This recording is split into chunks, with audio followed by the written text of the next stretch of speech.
Hello people, Analyzation Skull here, bringing you another Destiny video. This one is going to be a new video in a new series that I'm producing about Grimoire. Basically, it's all going to be focused on Grimoire and the intention of it, the definition of it, why it is what it is, and what details it can reveal to us about the lore of Destiny. And I'm going to start off in a series that is going to take quite a while to complete. This is going to be centered around the Books of Sorrow Grimoire that you unlocked, or have yet to unlock, of the calcified fragments that you collect throughout Destiny, starting with number 1, verse 1-1, Predators. And it's going to continue on through all 50 of these because I believe that these all are very valid and the most important pieces to Destiny's lore and story at this point. So I'm going to begin with the first one here in this video, while a video of me and a friend destroying the Lost to Light mission for the Black Spindle is going on in the process. Anyways, here you go. First card, we're going to do some analysis here. Verse 1-1, Predators. Predators and menaces, carved to endure by Zero. That means Zero carved this story, or this Grimoire card, into some type of stone. She carved it. She is the one who created the story, basically, wrote it down. Third survivor, sister of the Osmium King's last brood. She is the third surviving sister of the Osmium King's brood, meaning his offspring. A Stormjoy. A Stormjoy is a living cloud. When it passes over our continent, it lowers its feeding tentacles. On each tentacle on the bait stars are the bait stars. Although light makes you happy, you must avoid it. You will be eaten. That is her first listing of a predator that is native to her planet, which the Osmium Court resides upon, where her and her sisters reside, obviously, with the company of their people, their race of beings. And she's made it clear that a Stormjoy is the first and one of the most formidable creatures to live on that planet. It attracts you literally with light, with something that gives you hope. This is why this is significant, is because it attracts people and creatures to itself, to the jaws of death, basically, with the promise of hope, with the promise of joy, with the promise of light, essentially, and all that light means to her and her people, which is why it is such a problem, because it is literally taking what you love most and what should be glorified as all of goodness and purity, and using it for an insidious action and for evil advantages, which is why a Stormjoy Predator is one of the most formidable creatures. Kind of like that sea creature with the light on its head. I forget the exact name, but it's a sea-dwelling creature we have on Earth at the moment. Anyways, continuing with the Grimoire card. A Stormjoy is a good way for an old person to choose death. Also, a daring knight can cut the bait stars from the tentacles. I have 6. There she is bragging about her collection of the bait stars and how it is a good way for an old person to pass, obviously, because the bait stars bring joy, and light is so rarely experienced by these people. They go in abandonment of life, but towards hope, which is why it would be a good way for somebody to choose death, especially somebody near the end of their lifetime in old age. Falling, she lists another way to die.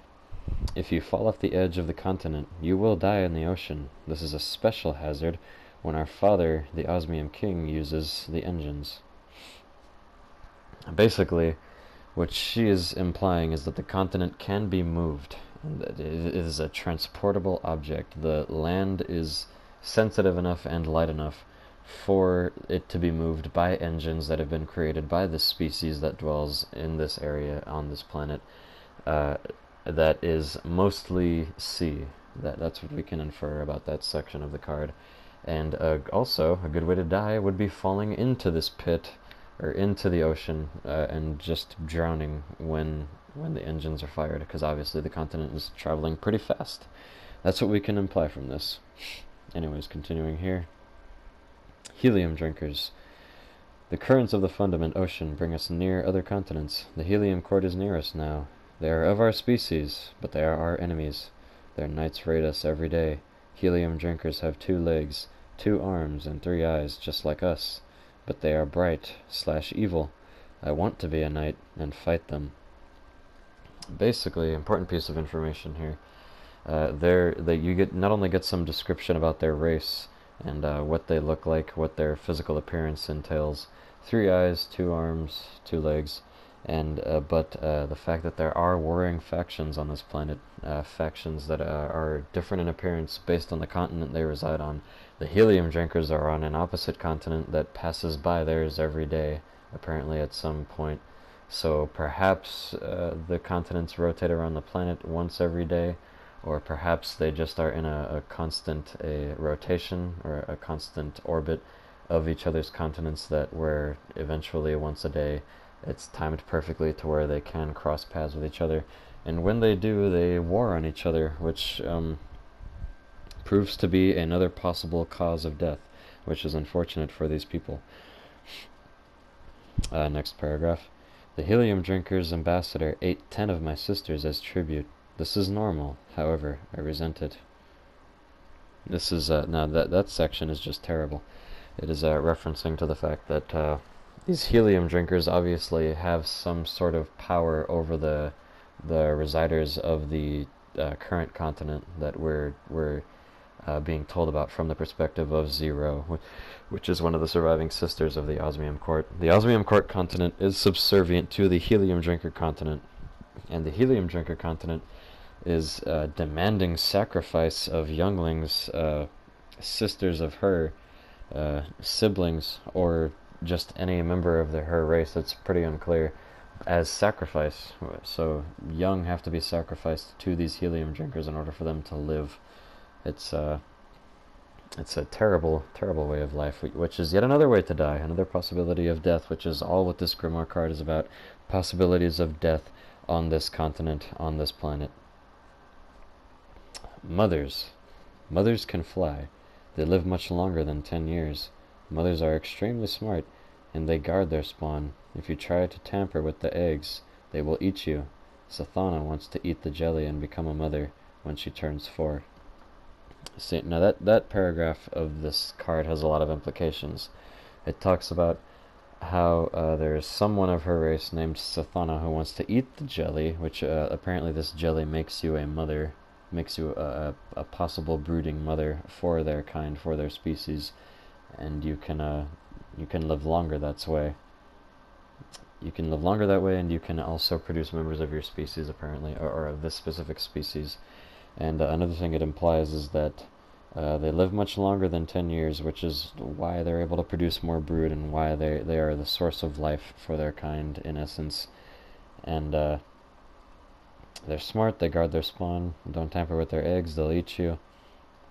Basically, it's just saying that a certain class of their people is called a mother, and this mother is responsible for producing life, and is one of the most vital pieces to them, and that somebody she knows, which is most likely her sister, wants to produce in this way, and wants to become a mother by eating some sort of enchanted jelly. Not sure what the capabilities of the jelly are. It's not really explained at any point during these Grimoire cards, just so you know. But either way, she becomes a mother that way. Continuing here, storms. The rain is often poisonous. Sometimes it dissolves flesh. When lightning misses the lightning farm, it can vaporize a person. See, now this one also has more heavy implications. This is implying that there is so much lightning on this planet, that the environment is so harsh that they actually have a lightning farm in order to produce energy. There is enough lightning happening constantly to where they can utilize it and use it as a source of productive energy for their planet constantly. And that is also a good way to die. It is another possibility for casualties to occur on the planet that can cause absolute death. A very big issue on the planet, but can also be supportive, i.e. the usage of the lightning. Very terrible. This entire world is deadly to us. Mysteries. The fundament is very large. We are the smallest things in it. If you don't understand something, it will probably kill you. My teacher, Taux, says this is why we have such short lives, so we can breed and adapt quickly. So this gives us a valid piece, or a very vital and valid piece of information about this species, is that they have very short lives, and they must learn all they can to adapt to this harsh environment, because the planet is nothing but ways to die. It is covered in storm, lightning, acid rain that can dissolve the species. Falling off into the ocean is a way to die. Helium drinkers invading from other continents can die. These raiding species that are built essentially for survival in a very extremely harsh environment. Very short lives. The only way to survive longer is to become a mother and produce more spawn. It's a hellish environment. Basically, this planet is barely on the verge of survival. It is a wonder how evolution took place on this planet and how people were able to survive on it, and how a species was able to grow. But that is the information we have at this point. Basically, this card is just talking about how this planet is harsh and how these sisters have survived and what their story is. That is the beginning of the Books of Sorrow, is what will become of these sisters that it describes and their species, and what their lives will entail after being born and birthed into this harsh environment and these unsettling conditions on their planet. Moon waves. My sister Aurash is afraid of moon waves. When she gets back from her expedition to the Tungustan monoliths, I will ask her why. So basically that last paragraph implies she has a sister, Aurash, who is afraid of moon waves for some odd reason. Moons being capable of gravitational pull, which can influence waves or any sort of oceanic activity on any planet with sea covering most of it. The moons orbiting it can influence, and do influence, the waves that occur around it. So her sister fears this activity because it is most likely yet another way to die on this planet. And she is on an expedition to the Tunguscan monoliths to acquire some type of information about moon waves, I'm assuming. And Zero is going to ask her why she is afraid of these moon waves, or why they pose a threat to the planet.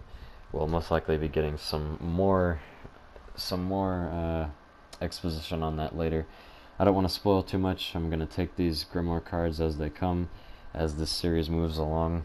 So basically that was the first Grimoire card and all that it entailed, just going over the ways that these people can die who were birthed in this environment, and just going over how their environment is harsh and how they've had to live throughout the years, and what life is like for them, and the mystery that surrounds them.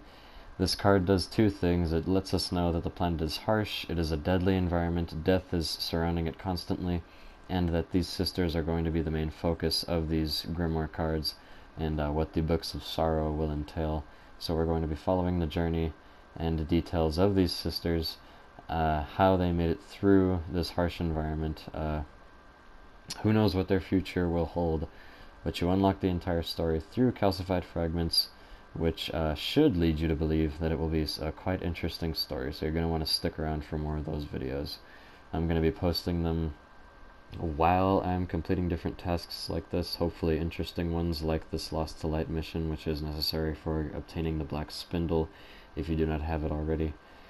And yeah, that is what this whole series of Grimoire is going to be entailing, because Destiny has such an expansive lore, such detail to its story that can go amiss to the average casual player, or somebody who's not experienced or into it enough to actually go digging through the Grimoire to understand everything fully.